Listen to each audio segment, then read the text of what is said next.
Chez Selensa, on fait du cloud depuis une bonne dizaine d'années, et un de nos sujets récurrents, qui revient toujours sur la table, c'est la partie supervision.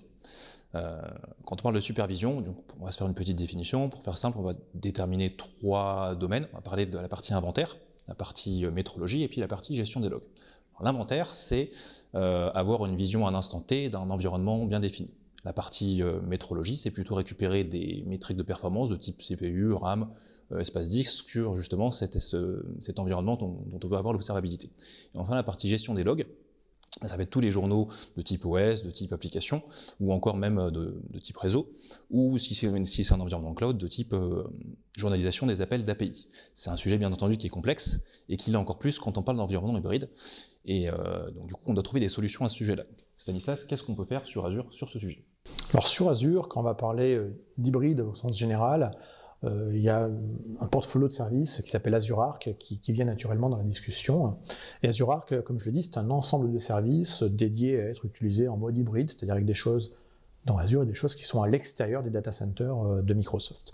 Globalement, ces X services Arc, on doit les diviser en 2 grandes branches. L'une est vraiment dédiée à la gestion hybride, donc la gestion tenant compte effectivement de la supervision telle que tu l'as décrit, métrologie, log, inventaire. Et puis le deuxième aspect des services Arc, c'est de projeter des services PaaS à l'extérieur de Azure, mais toujours pilotés depuis Azure. Donc si on se concentre sur le premier élément, effectivement la partie gestion en mode hybride, la première question qu'on doit se poser, c'est finalement dans quel scénario on doit proposer et utiliser ce genre de service. Et par exemple chez Selensa, vous, dans quel scénario vous utilisez ces notions d'hybridation et de services hybrides?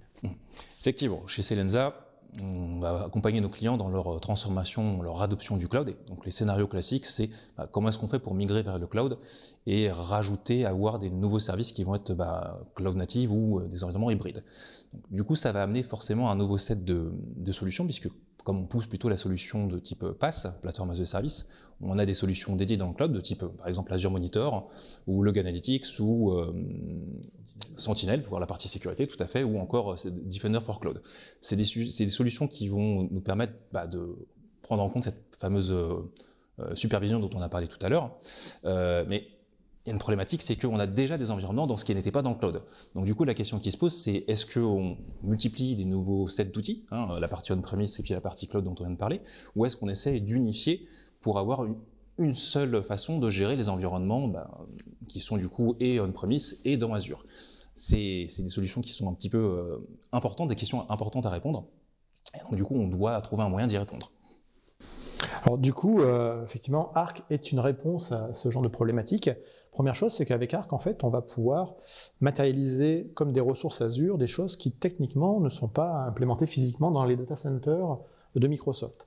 Donc on va avoir une représentation logique d'objets extérieurs sous la forme, entre guillemets, je pourrais dire de digital twins, mais ça va être une représentation logique, effectivement, d'un objet, d'un serveur. Ça peut être un serveur au sens système d'exploitation, ça peut être un cluster Kubernetes, ça peut être un hyperviseur VMware, voilà.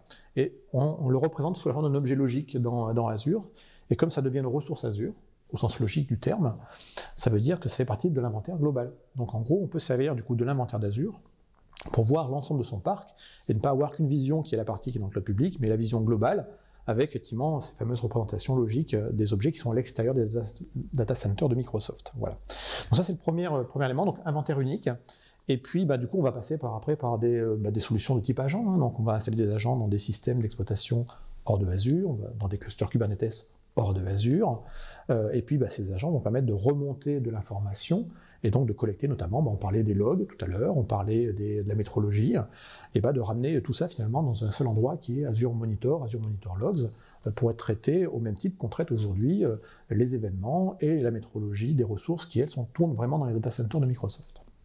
Du coup, si on résume, en fait, ça nous permet du coup d'avoir une réponse à cette question divisée ou unifiée, parce qu'avec tout l'outillage Arc dont tu nous as parlé, on a une solution de management qui s'étend avec ces fameux digital twins, qui nous permet de voir dans un single pane of glass, c'est une expression qu'on retrouve assez couramment, un seul endroit dans Azure, avec les objets Azure Arc, qui deviennent des ressources Azure en mode étendu, et qui nous permettent du coup de faire un peu la même chose que ce qu'on fait dans un environnement cloud. On a le même outillage, on récupère la métrologie, on récupère les logs, on a l'inventaire d'une manière unifiée. Et ça, pour nous, c'est très très important parce que quand on aborde une transformation cloud, diviser, faire des silos, c'est pas le key success factor, c'est plutôt le contraire, c'est avoir de la transversalité et avoir des équipes qui sont transverses et qui peuvent observer ce qui se passe côté on-premise et côté cloud.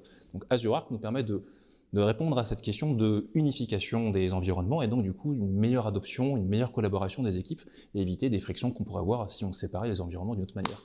Donc pour nous, du coup, ça s'inscrit dans nos convictions, utiliser Azure Arc pour répondre à l'approche transverse et unifiée de l'adoption cloud hybride.